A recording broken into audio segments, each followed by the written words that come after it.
Eat there once, Sammy. Welcome everyone. Another happy Saturday. I'm just filming this on a weekend. Hope everyone's enjoying their winter. Getting close to springtime. I'm looking forward to it. I'm filming this a while ago. This is probably not going to go up until March, but I'm filming this a while ago, so things may have changed. But in the interim, I hope everyone's living life and enjoying. I want to talk today about Korea's declining birth rate. This is something that everyone who lives here knows about, that less and less children are being born every single year for the last 10 years. Since I've lived in Korea, the numbers have been dropping every single year.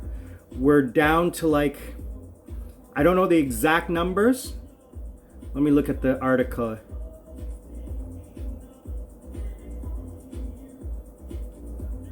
All right, so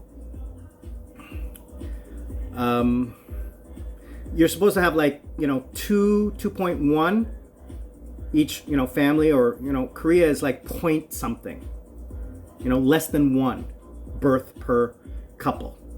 So when you have that, if you have the deaths, you're not having enough births to replace the deaths.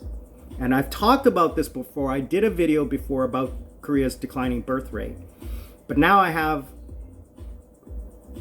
numbers that I want to report to you.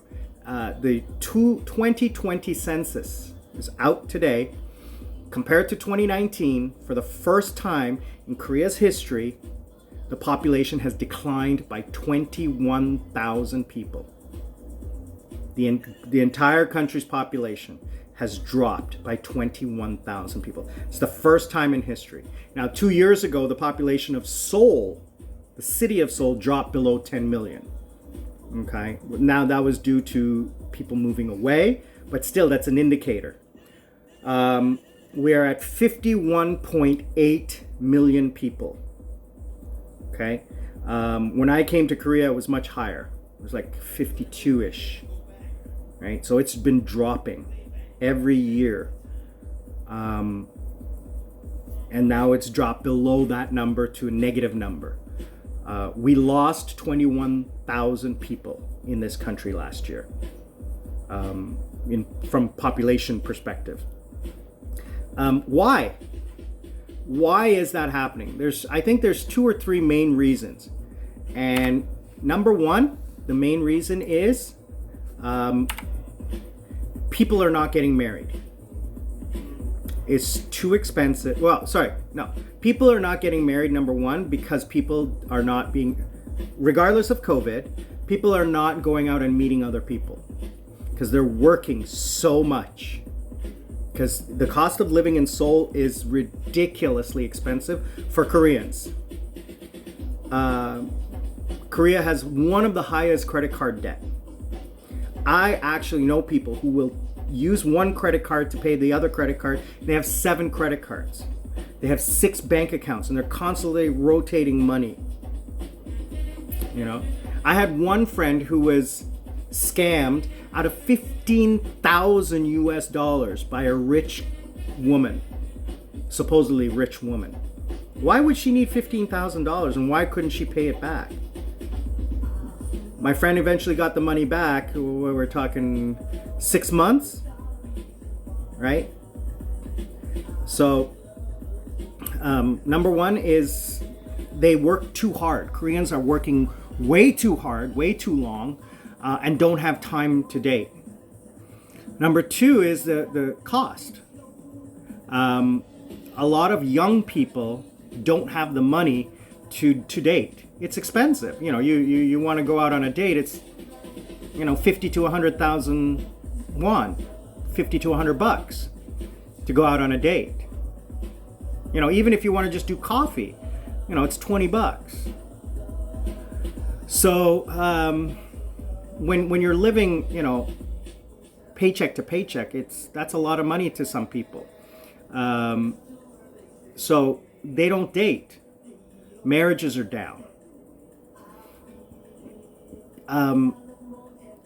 And some of the people that I've talked to and the news reports I've read say that they don't want to get into a relationship because it's too expensive, and the prospect of getting involved in a relationship to have children is daunting for them. They don't want that. They can't foresee having children. And couples who are married don't want kids because the cost of raising children is expensive. Education, daycare. Korea doesn't give time off, a lot of time off for families. Okay, paternity and maternity leave. They do give, but not a lot. I think a month or so. I'm not sure because I'm not involved in that. The other reason population decline is how do I say it? Modernization of the culture. I think the easiest thing to say is that disenfranchisement. Is that the right word? Today's young people look at the world and the world that they're inheriting, and they don't want to pass that down to the next generation. I'm of the same opinion. I'm at the point right now in my life where I have less time left than I have lived, right? So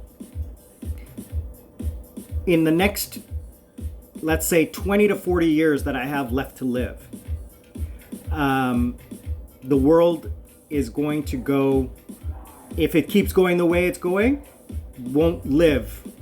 I'll basically, at the end of my life is where the world will probably tear itself apart. My opinion. I've watched politics, I've watched everything happen over the course of my life, and I realized that nothing's going to change. People always talking politics, religion will cure this, cure that. They've been doing it for 2,000 years. How come we still have the same problems? We still have exactly the same problems today that we did have a generation ago. Nothing's changed. So my opinion is basically just live your life. I'm going to find my little corner of the world and I'm going to do what I want. The way I want, how I want, with no stress or drama. Okay? So, yeah, I think that the young people today, the university graduates see the world as it actually is. They're educated, they're intelligent, they're worldly. We live in a super connected world, and they see what's happening. And they realize what I realize, I think, is that there's no real hope. That's sad to say, but I mean, if you look at it, you know, yeah, you can be successful. You can have the job, the family, the kids, the life, but the rest of the world, if you look at the way the rest of the world is that what are you leaving behind, you know? And that's why I will never have kids. Well, first of all, I have to find a woman who will be with me. So, yeah, what is Korea trying to do? They've been trying so hard over the last 10 years, financially, incentivizing, changing the laws, giving more money, giving more daycare, giving education costs, etc., etc. And I've talked about this in the past, and this is what's going to happen. What happened to Japan, the lost generation, is that with the aging population of healthy seniors who are living a long time, 80, 90 years, is a strain on the social system because they're getting pensions, okay? There's not enough young people paying into the system to support that. Inflation, cost of living is just going to keep going up. There's only a limited amount of space in South Korea to build houses. Housing is a big deal. When the population declines, those housing prices are going to crash. And what's going to happen to the people who invested in real estate? Well, they're going to default on their payments. Okay? It's going to happen. The population's going down. They don't need houses. What's going to happen to the houses that are empty? You know? Secondly, is that there's not going to be enough people to fill the jobs that are currently there. I'm keep going back and saying this. I've talked about this before. You have, let's say, 10,000 people applying for the 5,000 university positions at the top 3 schools. Korea is very famous for their top 3 universities. There's like 10,000 people applying for 5,000 spots. In the future, there's not going to be 10,000 people applying. There's going to be 2,000 people applying.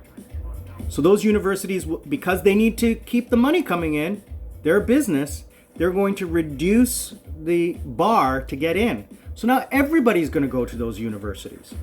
And the prices are going to drop. Education is going to become cheaper. Everybody's going to have a degree. So you're going to have people, or super degrees from best schools, applying for the best jobs. So you're going to have people with master's degrees trying to get jobs. Okay? And, sorry, not trying, getting jobs. Because there's going to be, like, let's say 50,000 jobs at Samsung, LG, whatever, all the big companies, you know? You want those jobs. And there's not going to be enough people to fill those jobs. So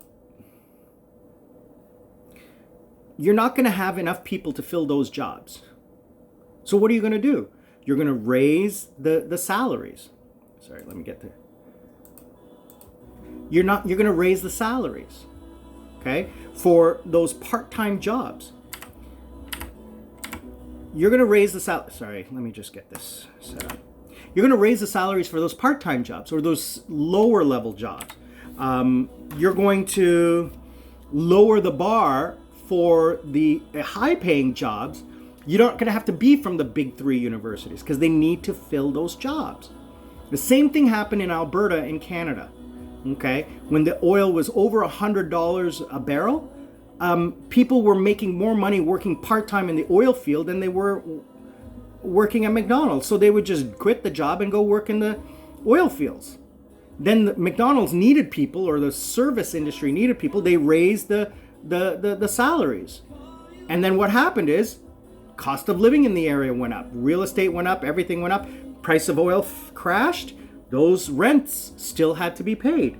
Those rents still had to be dealt with. Those loans still had to be paid, and the people didn't have the money. So that's going to happen in Korea, and I don't know how it's going to be fixed. But again, it's not my problem. In 4 years, I'll be out of here, living on a beach somewhere, just living life. Thank you again, everybody, for watching, enjoying, commenting, and liking. Itaewon Sammy, living life. I'm out.